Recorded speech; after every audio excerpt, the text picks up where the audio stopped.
Hello, അസ്സലാമലൈക്കും മക്കളെ. ഇന്ന്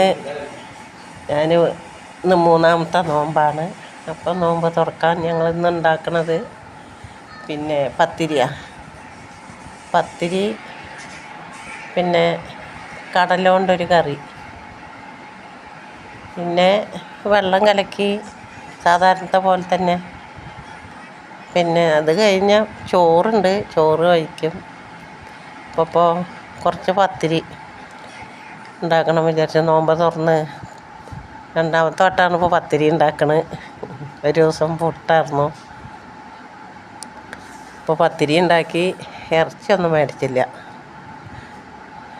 കടല ഉണ്ടായിരുന്നു, കടല കൊണ്ട് കറി വെച്ചു. അങ്ങനെ പിന്നെ തണ്ണിമത്തൻ,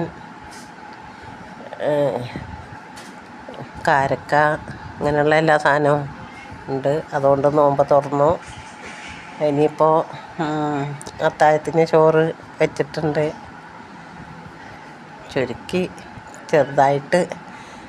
പിന്നെ ഇപ്പോൾ ഞാൻ ഇന്നലെ കുറച്ച് കഞ്ഞി ഉണ്ടാക്കിയ നോമ്പ് തുറന്ന ക്ഷീണം ഉണ്ടാവില്ല. നോമ്പ് നോറ്റ് കഴിഞ്ഞാൽ ഇതൊക്കെയെന്ന് പറഞ്ഞാൽ അപ്പോൾ നോമ്പ് തുറക്കുമ്പോൾ കഴിക്കണമെന്നേ ഉള്ളൂ, ക്ഷീണം മാറില്ല.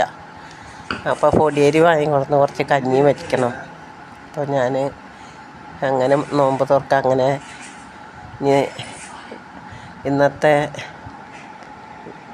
വീഡിയോ ഇത്രയേ ഉള്ളൂ മക്കളെ. എന്നാൽ ശരി കേട്ടോ, ഞങ്ങൾ നോമ്പ് തുറക്കുക. ശരി, എന്നാൽ അസ്സലാമു അലൈക്കും.